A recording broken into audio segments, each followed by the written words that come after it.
नमस्कार दोस्तों, आपका हमारे YouTube चैनल पर एक बार फिर स्वागत है। आपने अभी तक हमारे YouTube चैनल को सब्सक्राइब नहीं किया है तो सब्सक्राइब ज़रूर कर लें।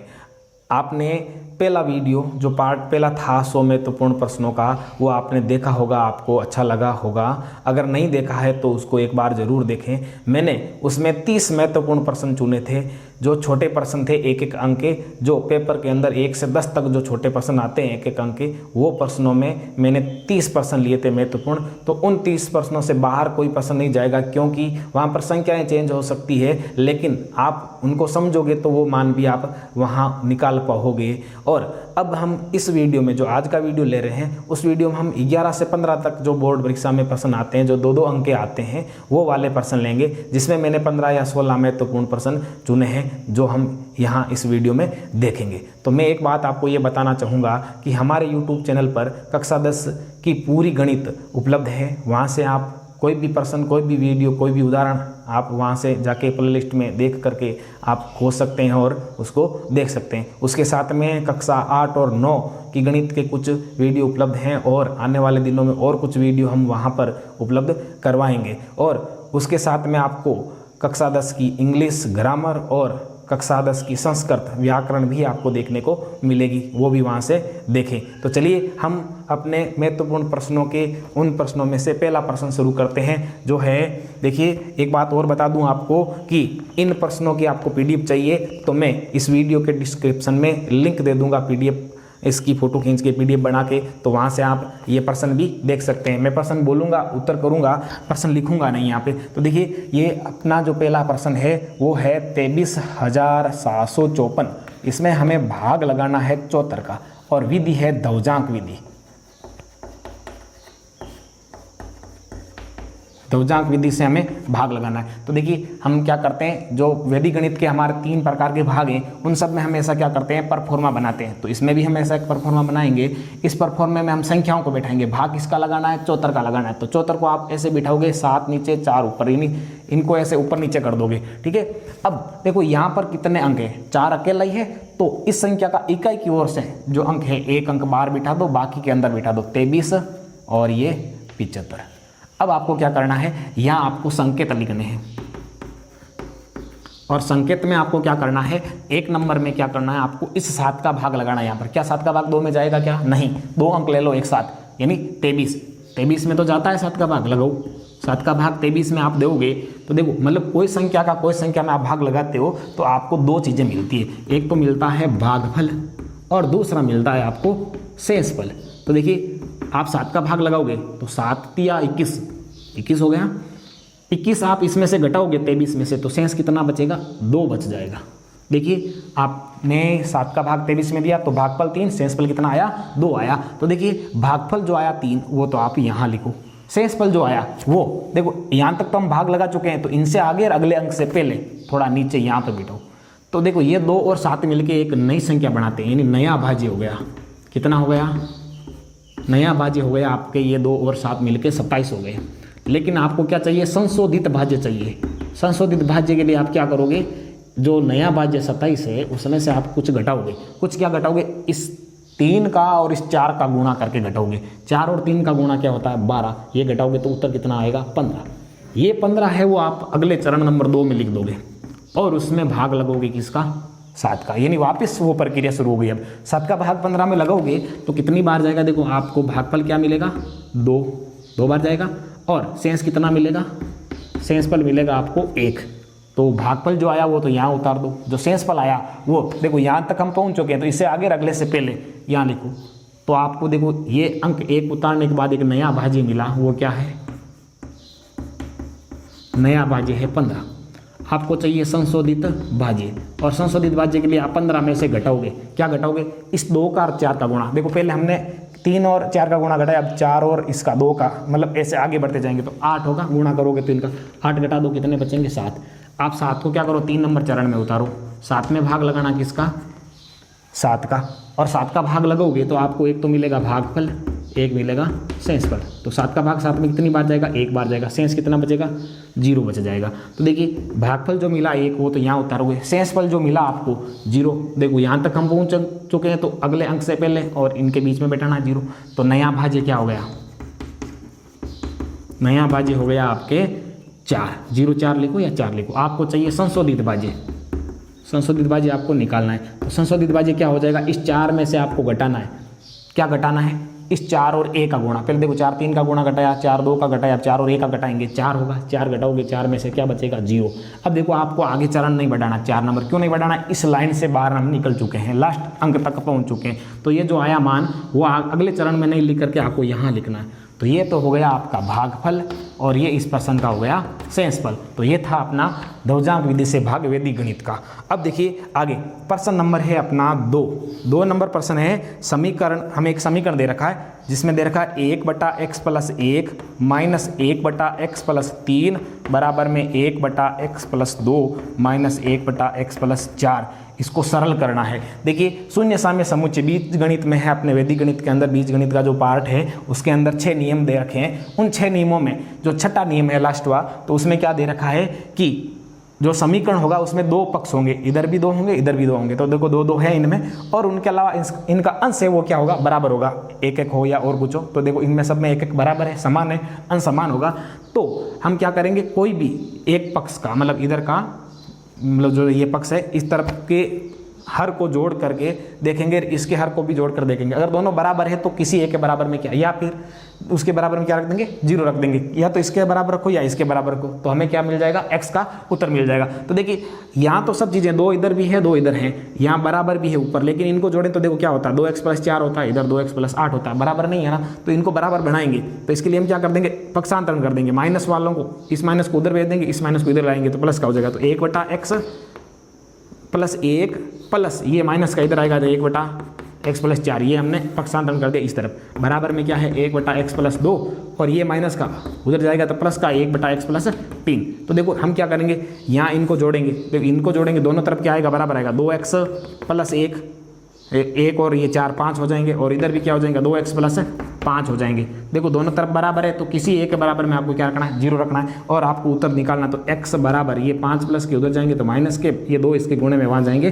भाग में, तो माइनस के 5/2 इसका उत्तर आ जाएगा। तो ये ऐसे करना है। तो चलिए आगे देखते हैं अगला प्रश्न अपना 3 नंबर प्रश्न क्या है, वैदिक गणित से है 3 नंबर प्रश्न भी।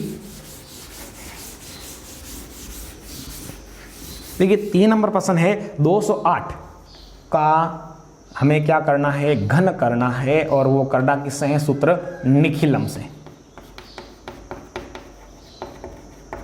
सूत्र निखिलम से घन करना है। तो देखिए घन करने के लिए मैंने एक सूत्र बताया था जब ये प्रश्नावली हम पढ़ रहे थे उस टाइम, तो मैं यहाँ बता दूं आपको। देखिए यहाँ पे क्या करना है, उपाधार अंक का स्क्वायर करना है, कोष्टक में आपको संख्या लिखनी है, संख्या में जोड़ना है डबल करके विचलन का, और बंद करना है, ओब्लिक लगाना है, 3 गुणे में लगाना है, गुणे में लगाना है उपाधार अंक, और गुणा करना है विचलन के स्क्वायर से, और लास्ट में करना है विचलन का क्यूब।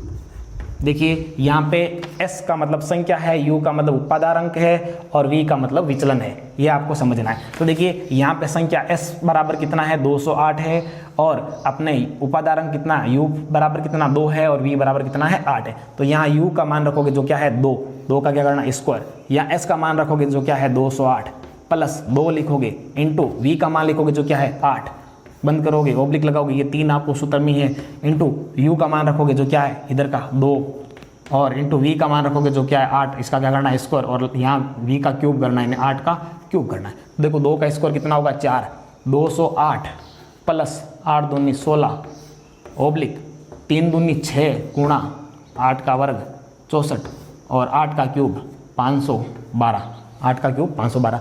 अब देखिए आप इसको सोल्व करोगे तो यहाँ हो जाएंगे 4 गुणा ये जोड़ोगे तो हो जाएंगे 24, 200 और 24 ओब्लिक 6 इंटू 64 और 512।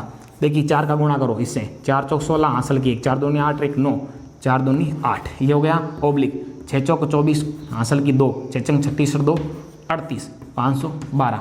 अब देखो आधार 100 है इसका, तो 2 अंक रखने, तो 12 इधर रख देते हैं, ये 5 इधर आके जोड़ेंगे तो ये हो जाएंगे 3 ये 8 और 4 में ये 5 जुड़ेंगे तो 9, तो 8 9 को आप यहाँ रहने दो, ये 5 जुड़ेंगे तो 8 9 होंगे, 8 9 को यहाँ रहने दो, 3 इधर आकर जोड़ेंगे 6 में तो हो जाएंगे 9 और 8 9, तो ये इसका आंसर हो जाएगा घन का।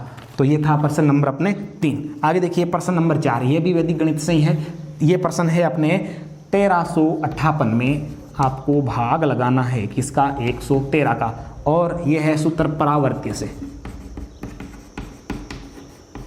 सूत्र परावर्त्य से भाग लगाना है। तो भाग में मैंने अभी बताया था कि भाग कैसा भी उसमें आपको ऐसा परफॉर्मा बनाना है।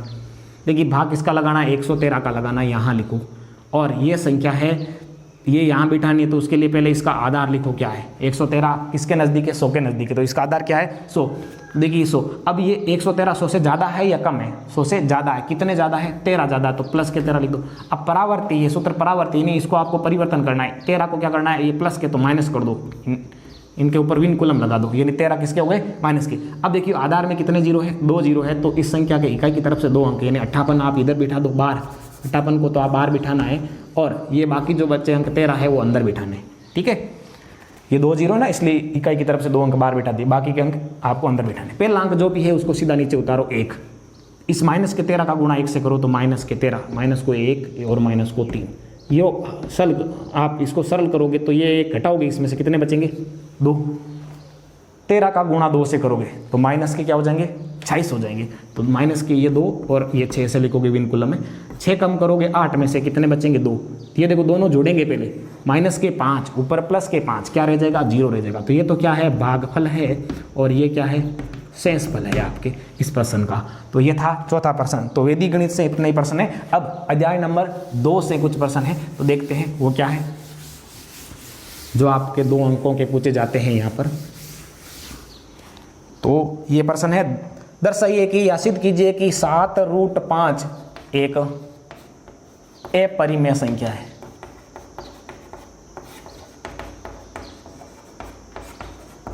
ये हमको सिद्ध करना है, दर्शाना है। तो ये प्रश्न नंबर कितना है अपने 5 नंबर है। तो सबसे पहले क्या लिखोगे, यहाँ पर लिखोगे कि माना 7√5 एक अपरिमेय संख्या है तथा a और b 2 से अभाज्य पूर्णांक। देखिए मैं यहाँ पूरा लिख देता हूँ, माना 7√5 एक परिमेय संख्या है, अपरिमेय तो मैं सिद्ध करना है, तो यहाँ लिखोगे माना 7√5 एक परिमेय संख्या है तथा a और b 2 सहअभाज्य पूर्णांक है।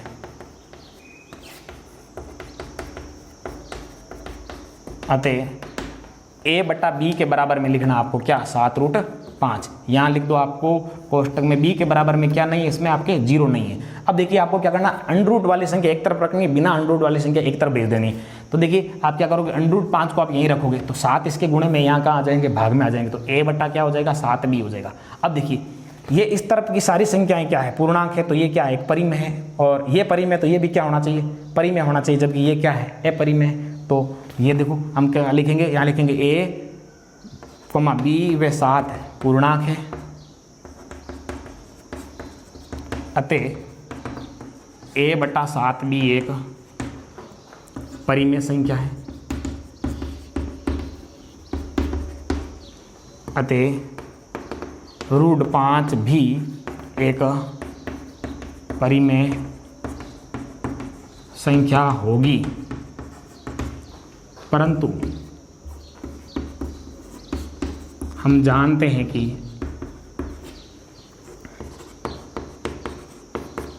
√5 एक अपरिमेय संख्या है, अतः जो प्रश्न के अंदर दे रखा था 7√5 एक अपरिमेय संख्या है, ये आपको ऐसे लिखना है इस प्रश्न में। ठीक है, आपको बिना रूट की एक तरफ रखनी है और रूट की जो संख्या है वो एक तरफ रखनी है। इसमें आपको पक्षांतरण करके इधर उधर आपको सोल्व करना है, उसके बाद में आपको ये लिखना है। अब देखिए आगे जो प्रश्न है अगला, प्रश्न नंबर 6 क्या है देखते हैं। 6 नंबर प्रश्न है कि 49/500 का दशमलव प्रसार लिखिए। इसका दशमलव प्रसार लिखना है। देखिए अभी जो छोटे प्रश्न थे पहले वाले वीडियो में, उसमें तो मैं यही बताना था शांत है या अशांत, इसमें आपको दशमलव प्रसार निकालना है। तो उसके लिए आप क्या करोगे, आप लिखोगे एक लाइन, हर के अभाज्य गुणनखंड करने पर, हर के अभाज्य गुणनखंड करोगे तो 49/500 के अभाज्य गुणनखंड करोगे तो देखो 2 का भाग जाएगा 250 बार, 250 में 2 का जाएगा 125 बार, इन 2 की घात तो 2 आएगा, और पीछे बचा 125, तो उसमें 5 की घात कितनी बढ़ेगी, 3 बढ़ेगी। तो देखिए यहाँ पे आपको ये क्या डिक्लेयर करना, ये क्या है, शांत है, क्योंकि 2 और 5 की घात है और अन्य कोई घात नहीं है, दूसरी चीज़ें नहीं है इसमें। तो यहाँ लिखोगे आप कि घातें बराबर बनानी है आपको, 2 इधर है, इधर 3 है, तो यहाँ पर भी आप 3 बना दो। मैं सीधा कर रहा हूँ, शॉर्टकट आप लिख देना थ्योरी पूरी। देखिए यहाँ 3 है तो यहाँ भी 3 करो, तो यहाँ 2 की घात 3 कर देते हैं और 5 की घात 3, तो ऊपर भी क्या करना पड़ेगा, 2 की घात 1 बढ़ेगी ना, तो 2 की घात 1 से ऊपर गुणा करना पड़ेगा। ऊपर गुणा करोगे 49 का 2 से तो क्या बनेंगे, 98 बनेंगे। और इधर देखो ये 5 और देखो ऊपर घातें समान है, आधार अलग अलग है, तो आधार का गुणा कर दो, 5 और 2 का 10 हो जाएंगे, घात कितनी, 3। फिर 98/10 की घात 3 का मतलब 1000, 1000 में कितने जीरो है, 3 जीरो है, तो 3 अंक छोड़ के पॉइंट लगाओ, तो 1 तो 8 हो गया, 1 9 हो गया, 1 अंक कम पड़ रहा है, 0 लगा दो, पॉइंट लगा दो, ये 0 लगा दो, ये इसका उत्तर हो गया। अब देखिए आगे प्रश्न नंबर 7 क्या है, दर्शाइए कि एक विषम धनात्मक पूर्णांक संख्या का वर्ग 8q+1 के रूप का होता है जहाँ q एक पूर्णांक है। देखिए हम यहाँ लिखेंगे, माना a कोई धनात्मक विषम पूर्णांक है तथा 2m+1 विषम रूप है। देखो विषम का रूप 2m+1 है और सम रूप 2m होता है, ठीक है, तो ये हमने माना है। अब देखिए हमें प्रश्न में क्या हल करना है, इस प्रश्न में हमें हल ये करना है कि धनात्मक विषम पूर्णांक का क्या करना है, वर्ग करना है। तब हमें क्या मिलना चाहिए, प्रश्न में क्या लिखा है, 8q+1 मिलना चाहिए, तो इसका उत्तर क्या होना चाहिए, 8q+1। अब देखिए यहाँ पे हमने ये 2m+1 क्यों लिया, m क्यों लिया या q नहीं क्यों लिया, प्रश्न में क्यों आया हुआ है, इसलिए ABCD का कोई दूसरा अक्षर लेना आपको यहाँ पे। अब देखिए यहाँ ये हमने क्या माना, धनात्मक विषम पूर्णांक है वो क्या है, देखिए धनात्मक विषम पूर्णांक a है, a का स्क्वायर करना है। तो देखिए धनात्मक विषम पूर्णांक है वो हमने ये क्या माना, ये क्या होता है, रूप क्या होता है उसका, वो लिखो 2m+1 होता है। तो इसका भी क्या करना पड़ेगा, इधर स्क्वायर करना पड़ेगा, इधर स्क्वायर है तो उधर भी स्क्वायर करना पड़ेगा। तो ये स्क्वायर करोगे तो क्या हो जाएगा, a² बराबर, यानी ये a के बराबर में, तो a का स्क्वायर करोगे तो उधर भी स्क्वायर करना पड़ेगा, तो a² बराबर इसका वर्ग करोगे यानी a+b होल स्क्वायर सरसमी का खोलोगे तो 4m स्क्वायर हो जाएगा, 2m का गुणा 2m से करोगे तो 4m² प्लस इन दोनों का गुणा 2m का गुणा 2 से तो 4m और प्लस a का वर्ग 1। अब देखिए a² बराबर यहाँ पे आपके इन दोनों में कॉमन क्या आता है, 4 कॉमन आता है और m भी आता है। 4m बाहर लाओगे, 4m का भाग 4m² में दोगे तो m होगा, प्लस 4m का भाग 4m में 1 और प्लस 1। देखिए यहाँ पे 4 तो लिखना है आपको, प्लस का 1 भी लिखना है आपको, ये चीज़ नहीं लिखनी, क्या नहीं लिखनी आपको, m कोष्टक में m+1, और ये क्या है, 2 लगातार संख्याएं, m और m+1 क्या है, 2 लगातार संख्याएं, और 2 लगातार संख्याओं का गुणा करते हैं। देखो यहाँ गुणे का चिन्ह, गुणा करते हैं तो हमें जो उत्तर मिलता है वो हमेशा सम मिलता है, और सम संख्या का रूप क्या है, 2q है, और 2q यहाँ लिखेंगे गुणे में, इसकी जगह हटा के 2q, और इसके बराबर में 2q वहाँ लिख दिया हमने, कारण ये गुणा करोगे तो 8q+1 हो जाएगा, और यही हमें सिद्ध करना था इस प्रश्न में, ये प्रश्न के अंदर लिखा सिद्ध करना था, तो ये हो गया इतिसिद्धम। तो ये था प्रश्न नंबर अपने 7। चलिए आगे देखते हैं।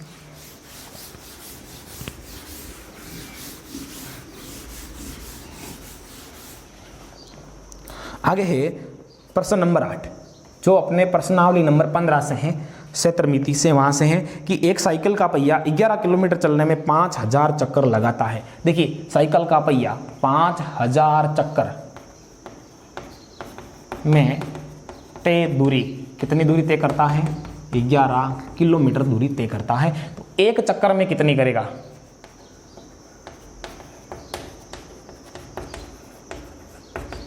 11/5000 किलोमीटर दूरी तय करेगा, ठीक है। आगे कहता है कि पहिए का व्यास बताना है, यानी पहले त्रिज्या निकलेगी फिर व्यास निकलेगा। तो देखो एक चक्कर का मतलब है वर्त की परिधि, यानी एक चक्कर मतलब 2πr के बराबर में है 11/5000।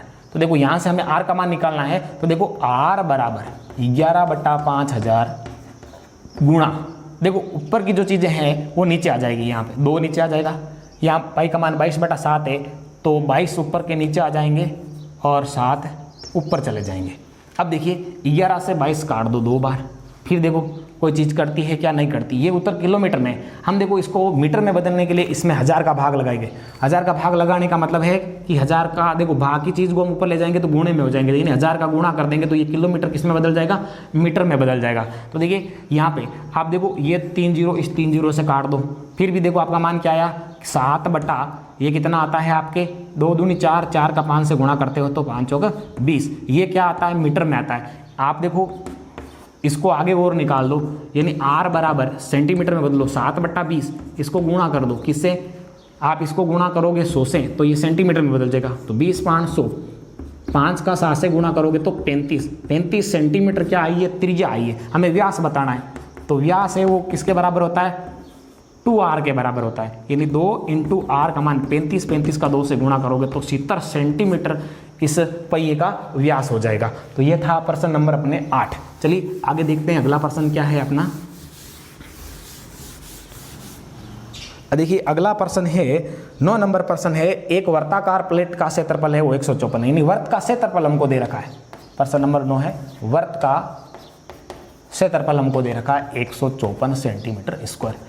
अब आपको पूछ रहा है आगे इसकी परिधि क्या होगी। देखो वर्त का क्षेत्रफल यानी पाई r स्क्वायर के बराबर में कितना है, 154 है, r स्क्वायर बराबर कितना होगा 154 इंटू, देखो यहाँ पाई का मान 22/7 है, उधर जाएगा तो 7/22 हो जाएगा, और 22 से 154 कटेंगे 7 बार, यानी 22 का भाग 154 में 7 बार जाता है। तो कहने का मतलब यहाँ हमारे क्या आया, 7 का स्क्वायर है, क्यों 7 × 7 मतलब 7 का स्क्वायर, इधर स्क्वायर लगा इधर स्क्वायर लगा, कैंसिल कर दो, r बराबर कितना आया 7। तो यहाँ त्रिज्या कितनी आई, 7 आई। हमें क्या बतानी है, परिधि बतानी है, और परिधि का सूत्र क्या है, 2πr है। तो देखिए यहाँ पे मान रख देते हैं 2, पाई का मान कितना 22/7 इंटू r का मान कितना 7, 7 से 7 कैंसिल कर दो, 22 को 2 से गुणा करो क्या मिलेगा 44।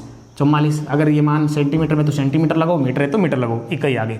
अब देखिए मैं थोड़ा कुछ फास्ट चल रहा हूँ और आपको लग रहा है कि मैं फास्ट हूँ या समझ में नहीं आ रहा है, कोई प्रॉब्लम हो रही तो आप वीडियो की स्पीड को कम ज़्यादा कर सकते हैं, आप वापस देख सकते हैं। बहुत सारे प्रश्न हैं और समय हमारे पास कम है तो थोड़ा सा मैं फास्ट चल रहा हूँ, तो आप भी इस चीज़ को थोड़ा समझें और आप अपने अनुसार इसमें डालें। तो चलिए देखिए आगे प्रश्न नंबर 10 क्या है हमारा। प्रश्न नंबर 10 है, वर्त की त्रिज्या 7 सेंटीमीटर तथा चाप द्वारा केंद्र पर अंतरित कोण 60 डिग्री, यानी r का मान तो है वो 7 है और थीटा का मान है वो कितना है 60 डिग्री है। तो चाप की लंबाई क्या होगी, देखिए चाप की लंबाई का सूत्र क्या है, देखो चाप की लंबाई का सूत्र है, चाप की लंबाई बराबर है पाई r थीटा बटा 180 डिग्री। तो आपको क्या करना है, यहाँ पे मान रख देना, पाई का मान क्या है वो रखो 22/7, ठीक है, r का मान रखो जो क्या है 7 इंटू थीटा का मान क्या है 60 बटे में 180 डिग्री। 0 से 0 कैंसिल कर दो, 6 से 18 3 बार, 7 से 7 कैंसिल, तो आपका उत्तर क्या आएगा 22/3। आप चाहो तो आगे 3 का भाग लगा के पॉइंट में आप आगे आंसर निकाल सकते हो, तो ये हो जाएगा। तो ये आपको सूत्र याद रखना है यहाँ पे। आगे देखिए प्रश्न नंबर 11 क्या है। देखिए 11 नंबर प्रश्न है, आपको घनाभ की लंबाई चौड़ाई और ऊंचाई दे रखी है। देखो लंबाई यानी L तो दे रखा है आपको 12 मीटर, चौड़ाई B दे रखा है आपको 9 मीटर, और आपको ये ऊंचाई H दे रखा है आपको, H बढ़ा लेते हैं, H दे रखा है आपको 8 मीटर। आपको क्या बताना है इसमें, घनाभ के विकर्ण की लंबाई बतानी। तो देखिए घनाभ का विकर्ण का सूत्र आपको आना चाहिए, घनाभ का विकर्ण, और घनाभ के विकर्ण का सूत्र है √L² plus B² plus H²। L का मान कितना है 12, 12 का स्क्वायर प्लस B का मान कितना है 9, 9 का स्क्वायर प्लस यहाँ करोगे तो 8 का स्क्वायर हो जाएगा, ठीक है, ये ऐसे कर दो सॉल्व। अब देखो यहाँ लिखोगे आगे 12 का स्क्वायर 144, 9 का स्क्वायर 81, 8 का 64, जोड़ोगे और वर्गमूल निकालोगे। तो देखिए जोड़ेंगे तो देखो 4 1 5, 5 और 4 9, 6 और 8 14, 14 और 4 कितने हो जाएंगे 6 8 14, 14 और 4 हो जाएंगे आपके 18, हासिल की 1 1 1 2 200, ये हो जाएंगे 89, इनका वर्गमूल होता है 17। तो विकर्ण की लंबाई है वो कितने आ जाएगी 17 आ जाएगी। अब ये प्रश्न को चेंज करके पूछ ले कि एक कमरे की विमाएँ ये हैं, ठीक है, घनाभागाकार कमरा है जिसकी विमाएँ ये हैं, तो उसमें लंबी से लंबी या अधिक से अधिक कितनी लंबी छड़ रखी जा सकती है, तब भी आपको विकर्ण ही निकालना है। तो देखिए ये था 11 नंबर प्रश्न। आगे बढ़ते हैं हम प्रश्न नंबर 12 की ओर।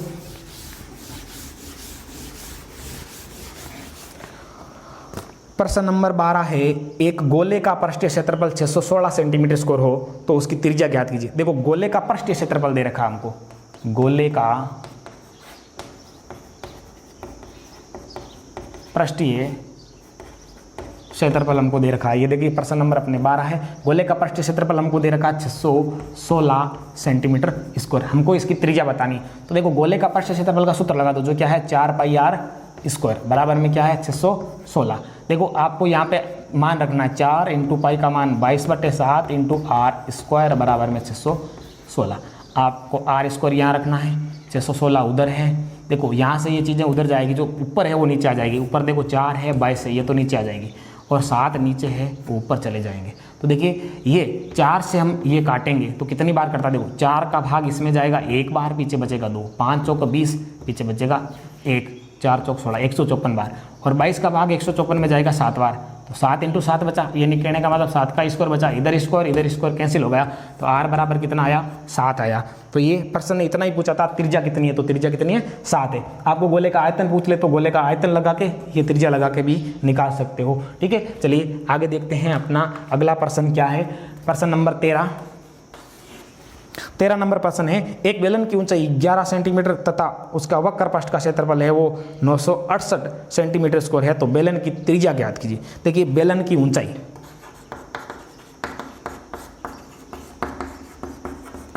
बेलन की ऊंचाई यानी h हमको दे रखा है, कितना दे रखा है, h हमको 11 सेंटीमीटर दे रखा है, और उसके बाद में वक्र पृष्ठ का क्षेत्रफल, बेलन का वक्र पृष्ठ 968 सेंटीमीटर स्क्वायर हमको दे रखा है। त्रिज्या बतानी है बेलन की। तो देखिए वक्र पृष्ठ का क्षेत्रफल का सूत्र क्या होता है वो लगो। बेलन के वक्र पृष्ठ का क्षेत्रफल का सूत्र है 2 पाई r h बराबर में 968। ठीक है, आप क्या करोगे, यहाँ 2 लगाओगे, इंटू पाई का मान 22/7 लगाओगे, इंटू r आपको बतानी है, r लगा दो, इंटू h का मान आपको दे रखा है 11 बराबर में 968। आपको r बराबर मान निकालना, r बराबर 968 तो उधर है बट्टे में, जो ऊपर की चीज़ें वो नीचे जाएगी। ऊपर देखो कौन है, 2 है, 22 है और 11 है, और ऊपर जाएंगे 7। अब देखिए यहाँ पे आप भाग लगाओगे, देखो 11 8 88, फिर देखो कितना बचा अपने 8 बचा, तो 11 8 88, यानी कि 11 का भाग इसमें जाएगा 88 बार, और 22 का भाग इसमें जाएगा 22 4 88, और ये 2 से 4 कट जाएंगे 2 बार, 2 और 7 का गुणा करेंगे तो क्या आएगा 14 आएगा। तो हमें यहाँ त्रिज्या ही पूछा था, तो 14 सेंटीमीटर इसकी त्रिज्या हो जाएगी। अब देखिए ये तो थे क्षेत्रमिति के प्रश्न। अब है अपने सड़क सुरक्षा से, रोड सेफ्टी से कुछ प्रश्न पूछे जाते हैं, तो 2-3 प्रश्न उसके हैं। देखिए अगला प्रश्न देखते हैं हम, जो रोड सेफ्टी से हमारा प्रश्न है 14 नंबर प्रश्न है। 14 नंबर प्रश्न है, एक रोड स्टोन से 35वां सिग्नल कितनी दूरी पर होगा। 35वां सिग्नल कितनी दूरी पर होगा ये हमसे पूछा है, जबकि 11वां सिग्नल 390 मीटर पर है तथा 16वां सिग्नल है वो 740 मीटर पर लगा है। तो देखिए हमें यहाँ क्या दे रखा है कि 11वां सिग्नल यानी A11 कहाँ पर है, 390 मीटर पर है। A11 को हम क्या लिख सकते हैं, A + 10D, और 10D बराबर कितना 390। ये हो गया समीकरण नंबर 1। अब आपको दूसरी चीज़ दे रखी है A16 कितना दे रखा है, A16 दे रखा है आपको 740। तो देखिए A16 को आप क्या लिख सकते हो, A + 15D बराबर में कितना है 740। ये समीकरण नंबर कितना हो गया 2। आपको क्या करना है, समीकरण 2 में से माइनस करना है समीकरण 1 करने पर। समीकरण 2 लिखो आप, क्या है A + 15D बराबर में 740। इसके नीचे लिखो 1 नंबर A + 10D बराबर में 390। ये घटाओगे, या माइनस या माइनस या माइनस, ये तो कट जाएंगे। 10D 15D में से घटेंगे तो कितने रहेंगे 5D बराबर, ये घटाओगे तो 0। 14 में से 9 घटाओगे तो 5, और यहाँ से देखो क्या घटेगा, देखो 14 है, 14 में से 9 घटाओगे तो 5 बचेगा, और यहाँ कितना बचा आपके 1। और ये जो 1 में से 3 घटाओ, मतलब यहाँ 6 में से 3 घटाओगे 3, तो 350 यहाँ बचा। अब D का मान निकालना है, तो D बराबर 350 में भाग लगाना किसका 5 का, 7 पंजे 35 यानी 70 आ जाएगा। तो यहाँ D का मान कितना आया 70। आप क्या करोगे, D का मान समीकरण 1 या 2 किसी में एक में रख दो। समीकरण 1 में रखने पर, समीकरण 1 में रखोगे तो समीकरण 1 ये रहा, A + 10 × D का मान 70 और बराबर में 390। देखो a प्लस ये गुणा करोगे तो 700 बराबर में 390। अब आपको a बराबर ये 700 उधर जाकर 390 में से घटेंगे, 700 390 में से घटाओगे तो a का मान क्या बचेगा आपके, देखो 700 में से 300 घटाओगे तो 400, उधर तो माइनस में आएगा ये बताइए, 400 में से 90 घटाओगे तो 310 आया a का मान। अब आपको 35वां सिग्नल बताना है इस प्रश्न में, यानी a 35 बताना है। a 35 का फॉर्मूला क्या होता है, a प्लस 34d। तो a का मान कितना है वो रख दो, देखो a का मान है आपके माइनस के 310 प्लस 34 इंटू डी का मान क्या है 70, माइनस के 310 प्लस 0 तो आएगा, इनका गुणा करोगे तो 7 चौक 28, हासिल की 2, 7 तिरी 21 और 2 23, 2380, उसमें से 310 घटाना है, 2300 में से 300 घटाओगे तो 2000, 80 में से 10 घटाओगे तो 70, तो यहाँ रहेंगे 2070 मीटर पर 35वां सिग्नल लगा होगा। ठीक है, तो ये था प्रश्न नंबर 14 का आंसर।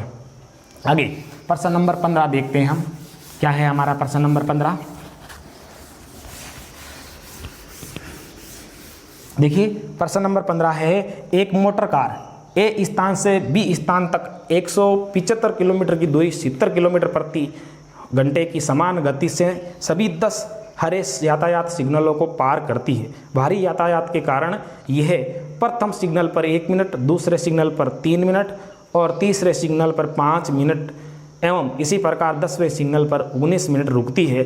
स्थान बी तक पहुंचने में इसे कुल कितना समय लगेगा, उपयुक्त गणितीय विधि से हल कीजिए। देखिए हमें क्या दे रखा है, 2 स्थान है, एक तो ए स्थान है, दूसरा स्थान है बी। ए से बी तक जो एक ये जो मोटर कार जाती है ए से बी तक, तो ये टोटल दूरी है वो कितनी होती है 175 किलोमीटर, और कार की चाल कितनी है वो है 70 किलोमीटर प्रति घंटे। तो देखो सबसे पहले लिखेंगे हल में कार की चाल, कार की चाल है अपने 70 किलोमीटर प्रति हॉर्स, और दूरी मतलब ए से बी तक की दूरी 175 किलोमीटर। अब देखिए हमारे पास 2 प्रकार की दूरियां, एक तो ये सीधी दूरी है 175 किलोमीटर तो जाना ही है, जो समय लगेगा वो लगेगा ही, उसके अलावा सिग्नलों पर लगा समय, तो दोनों समय निकाल के दोनों को क्या कर लेंगे, जोड़ लेंगे। तो देखिए यहां पे लिखेंगे कि ए से बी तक जाने में लगा समय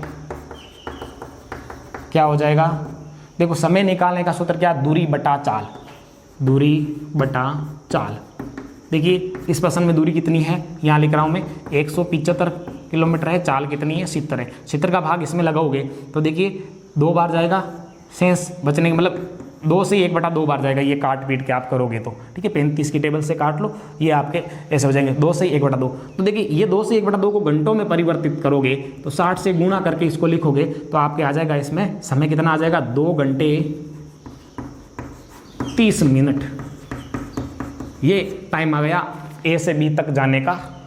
अब देखिए सिग्नलों पर लगे समय निकालना हमको, सिग्नलों पर लगा समय, सिग्नलों पर लगा समय निकालना है। तो उसके लिए देखो हमें क्या दे रखा है कि पहले सिग्नल पर मतलब टोटल सिग्नल कितने हैं 10 है, तो यहाँ पे आपको पहले एन का मान कितना दे रखा है 10, सिग्नल कितने हैं 10 है।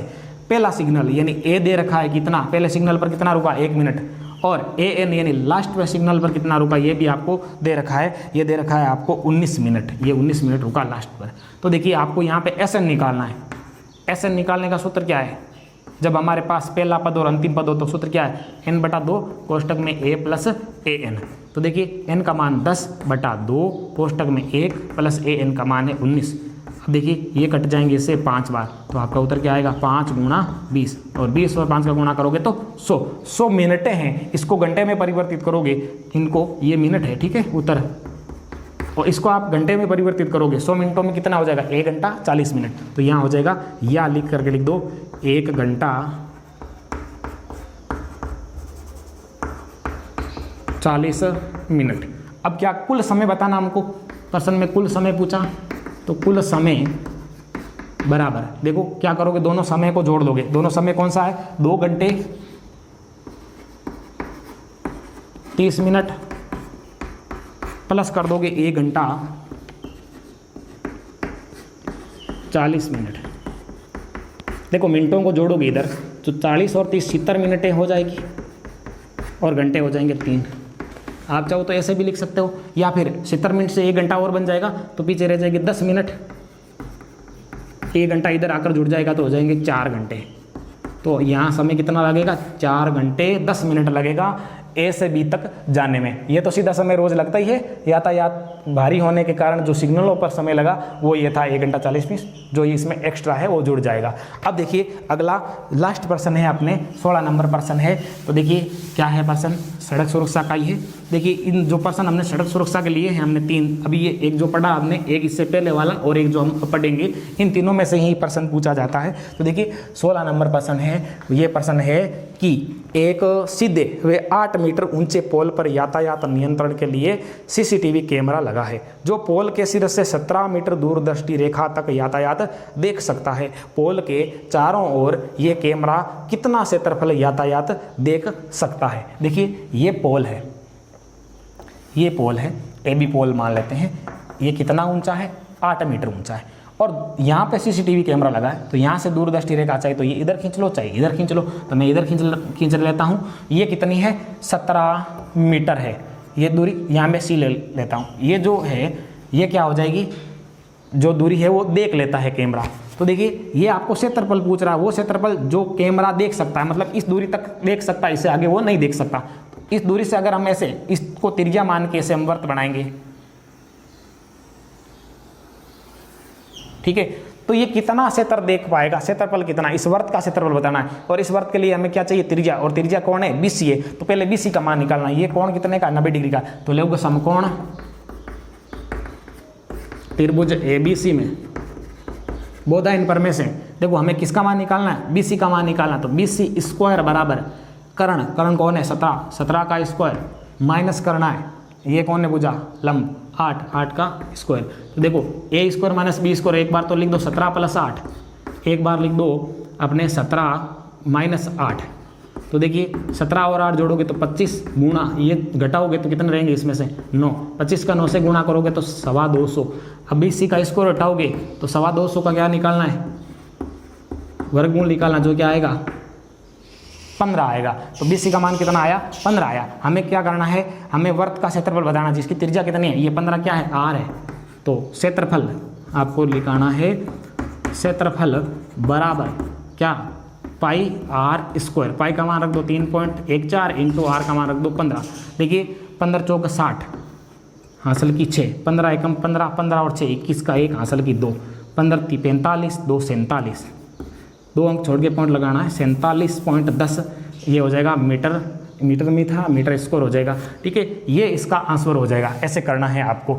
अब देखो इस प्रश्न में उल्टा भी पूछ सकता है, आपको इस वर्त का क्षेत्रफल दे देवे और आपको ये भुजा दे दे, तो आपको दूरदृष्टि रेखा पूछे, तब आप क्या करोगे? पहले ये क्षेत्रफल से ये त्रिज्या निकालोगे, यानी ये निकालोगे, फिर बोधायन प्रमेय से ये निकाल सकते हो। ये पूछे क्षेत्रफल देके तो भी आप निकाल लोगे, तब आपको दूरदृष्टि रेखा देगा। तो ये थे कुछ 16 प्रश्न, इंपॉर्टेंट प्रश्न थे। अगर इन प्रश्नों को समझा है तो इनकी जगह संख्याएं अगर चेंज होगी तो वो भी आप कर पाओगे। ठीक है, तो ये प्रश्न थे 11 से लेकर 15 तक आने वाले प्रश्न, जो 2-2 अंक के होते हैं। तो अगला जो वीडियो होगा उस वीडियो में हम प्रश्न नंबर 16 से 25 तक जो 3-3 अंक के आते हैं, उनके कुछ 30 या 31 प्रश्न हम इंपॉर्टेंट लेंगे, जिनके 2 वीडियो बनेंगे, जो हम इसके बाद अपलोड करेंगे। और उसके बाद हम लेंगे बड़े प्रश्न जो है अपने 26 से 30 तक के, जो 6-6 अंकों के होते हैं। तो वीडियो को अंत तक देखने के लिए आपका बहुत बहुत धन्यवाद। और आप इस वीडियो को आगे दूसरे लोगों तक भी शेयर जरूर करें, जिससे अच्छे अंक ला सकें।